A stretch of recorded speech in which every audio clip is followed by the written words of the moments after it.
मैं doctor Dharmendra Kumar, associate professor, department of chemistry, MSJ government college, Bharatpur. आज हम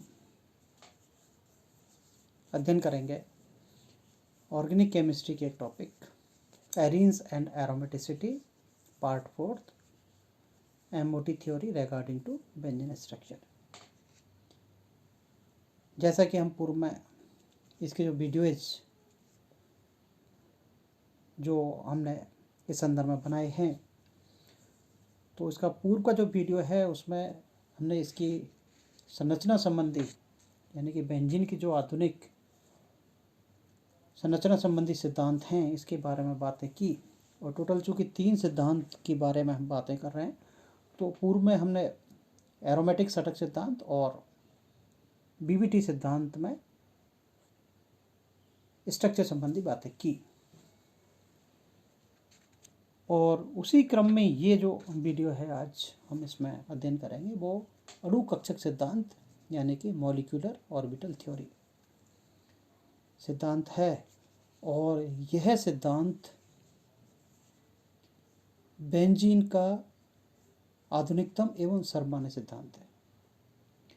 और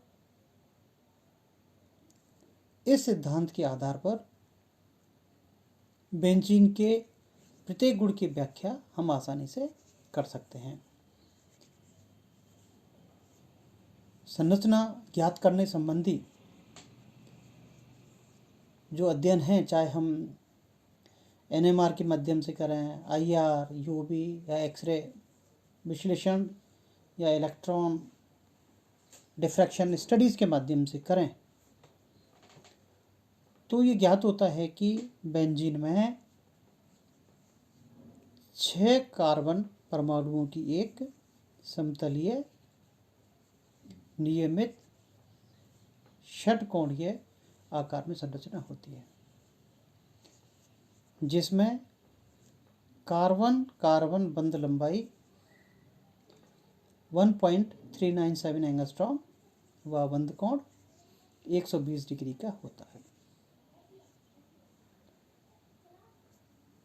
अणु कक्षक सिद्धांत को हम अगर डायग्राम के माध्यम से समझें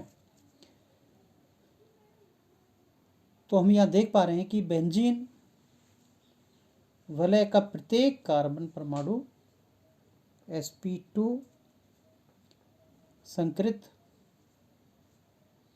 अवस्था में होता है और sp2 संकरण में 3 संकृत कक्षक समतल त्रिकोणीय यानी कि प्लेनर ट्रायंगुलर आकार में होते हैं तथा इनमें 2 कक्षकों के मध्य का कोण 120 डिग्री होता है। प्रत्येक कार्बन परमाणु के 2 sp2 कक्षक 2 निकटवर्ती कार्बन परमाणुओं के sp2 कक्षकों के साथ अतिव्यापन करके 2 सिग्मा बंध बनाते हैं, जबकि तीसरा sp2 कक्षक हाइड्रोजन परमाणु के s कक्षक के साथ अतिव्यापन यानी कि ओवरलैपिंग करके 1 सिग्मा बंध बना लेता है। इस प्रकार प्रत्येक कार्बन परमाणु 3-3 सिग्मा बंध बना लेता है और ये षटकोणीय वलय की संरचना करते हैं। इस प्रकार प्रत्येक कार्बन परमाणु 120 डिग्री के कोण पर 3 सिग्मा बंध बनाता है, 2 निकटवर्ती कार्बन परमाणु के साथ व 1 हाइड्रोजन परमाणु के साथ। इसे हम जैसे यहाँ संरचना के माध्यम से जो मेंशन है इसे देख पा रहे हैं कि 3-3 सिग्मा बंध बनाने के पश्चात प्रत्येक कार्बन परमाणु के पास एक विशुद्ध p कक्षक बचा रहता है और इस प्रकार 6 कार्बन परमाणुओं की एक समतल षटकोणीय संरचना पर समान दूरी पर 6 पी कक्षक विद्यमान रहते हैं। जैसा कि हम जानते हैं कि पी कक्षक का जो आकार होता है वो डंबल आकार का होता है और जिसकी एक पाली तल से ऊपर की ओर स्थित होती है तो दूसरी पाली तल के नीचे की ओर स्थित होती है। और जो हम जो बी संरचना इसमें हम देख भी पा रहे हैं कि कार्बन परमाणुओं की षटकोणीय वलय के तल से 6 पालियां लंबवत ऊपर व 6 पालियां लंबवत नीचे की ओर स्थित होती हैं। ये पी कक्षक ही सहपार्श्वीय अतिव्यापन यानी कोलैटरल ओवरलैपिंग करके पाई बंध की रचना करते हैं। जैसे यहाँ डायग्राम से हम समझ पा रहे हैं कि जो C1 का पी कक्षक C2 के पी कक्षक से उतनी ही दूरी पर स्थित है जितनी दूरी पर C6 का पी कक्षक स्थित है और समस्त कक्षकों का तल तो समान है ही। अतः C1 परमाणु के लिए C2 के साथ पाई बंध बनाने की उतनी ही संभावना है जितनी कि C6 के साथ अर्थात अगले वाले परमाणु के साथ संभावना रहती है। जैसे हम संरचनाएं 2 को देख पा रहे हैं कि ये दोनों संरचनाएं कैलकुलस संरचनाओं के समरूप है जिनमें हमने बाद में गति के साम्य की बात की। यानी कि C1 और C2 में द्विबंध गुण है तो C1 C6 में भी द्विबंध गुण है। अतः यह माना जा सकता है कि बेंजीन अणु की संरचना एक ऐसा आणविक कक्षक यानी मॉलिक्यूलर ऑर्बिटल है जिसमें वलय के 6 कार्बन परमाणुओं के परमाणुीय कक्षक भाग ले रहे हैं। दूसरे शब्दों में हम यूँ कह सकते हैं कि बेंजीन वलय के पाई बंध किसी विशेष स्थिति पर स्थानीकृत नहीं वरन पूरी वलय पर विस्थानीकृत होते हैं, जैसा हम डायग्राम इसमें ई में देख पा रहे हैं। इस प्रकार बेंजीन के एक अणु में 6 कार्बन परमाणुओं की एक षटकोणीय आकार में चपटी वलय यानी कि फ्लैट वलय होती है। उसी तल में प्रत्येक कार्बन परमाणु पर एक एक हाइड्रोजन परमाणु जुड़ा हुआ रहता है और इस वलय के ऊपरी व नीचे के तल में पाई इलेक्ट्रॉन अब्र यानी कि पाई इलेक्ट्रॉन क्लाउड एक चार्ज्ड रिंग के रूप में उपस्थित रहता है, जैसा हम इस डायग्राम ई में देख पा रहे हैं। और अगली वाली संरचना में इस प्रकार 6 कार्बन परमाणु तथा 6 हाइड्रोजन परमाणु एकदम समान हैं और इस संरचना के आधार पर बेंजीन के समस्त गुणों की व्याख्या की जा सकती है। इसके अगर हम स्टेबिलिटी की बात करें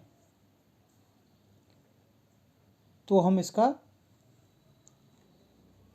एक आणविक कक्षक सिद्धांत भी बना सकते हैं।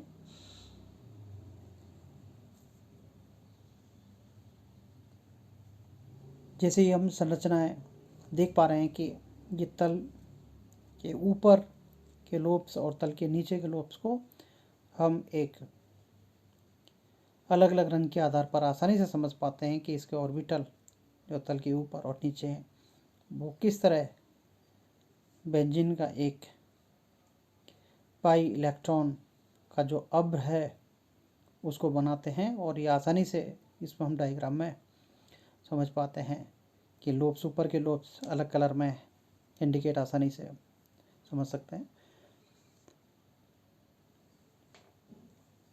तो अणुकक्षक सिद्धांत के अनुसार जो ये आणविक कक्षक चित्र हम बना पा रहे हैं, यहाँ देख पा रहे हैं, तो एमओ सिद्धांत के अनुसार किसी सहसंयोजक बंध में जितने एटॉमिक ऑर्बिटल यानी कि परमाणुवीय कक्षक भाग लेते हैं उतने ही मॉलिक्यूलर ऑर्बिटल बनते हैं। और उनमें जो हुंस का नियम है इलेक्ट्रॉन भरने का, उसके अनुसार इसमें इलेक्ट्रॉनों की फिलिंग होती है। बेंजीन के अणु में 6 परमाणुवीय कक्षक भाग लेते हैं, अतः 6 आणविक कक्षक बनेंगे। 3 बंधी आणविक कक्षक और 3 विपरीत बंधी आणविक कक्षक।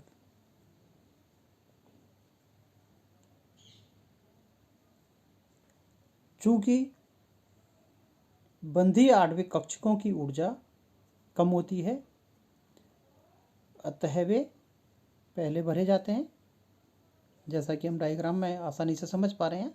पाई 1, पाई 2, पाई 3 के माध्यम से जो इंडिकेट किए जा रहे हैं।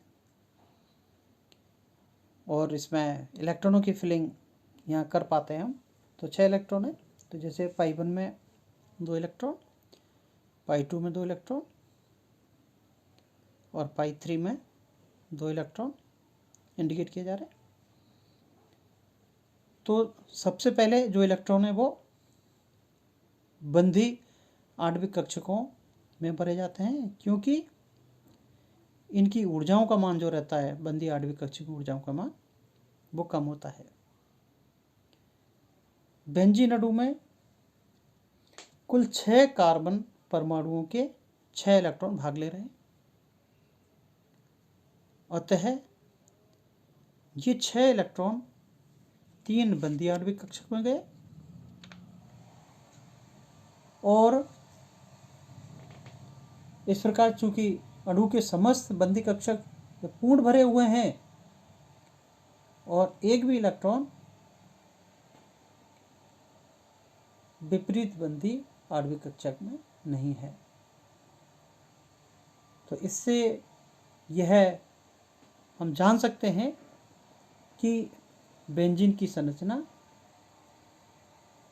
स्थायित्व वाली संरचना होती है, क्योंकि विपरीत बंधी आणविक कक्षक में जितने अधिक इलेक्ट्रॉन जाएंगे उसके आधार पर इसकी एनर्जी का मान भी बढ़ता जाएगा।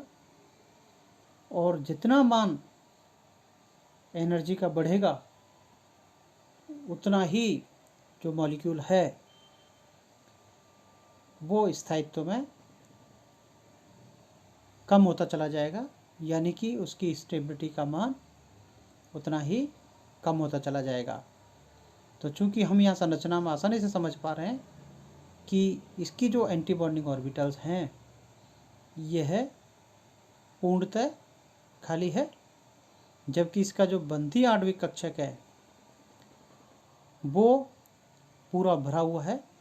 तो इसकी स्टेबिलिटी का जो राज है उसकी इलेक्ट्रॉनिक फिलिंग के आधार पर हम आसानी से, तो इसके अन्य गुण भी हैं जो जहाँ दूसरे नियम उसको फॉलो नहीं कर पाते, समझा नहीं पाते, वहाँ इस सिद्धांत ने, अनुकक्षक सिद्धांत ने इसकी संरचना को आसानी से समझने में और इसकी जितनी भी रचना संरचना संबंधी या गुणों संबंधी जो दोष आप आ रहे, चाहे कैलकुले में देखें कहीं भी देखें, वो उनका निदान इस संरचना के माध्यम से या इस सिद्धांत के माध्यम से हो जाता है।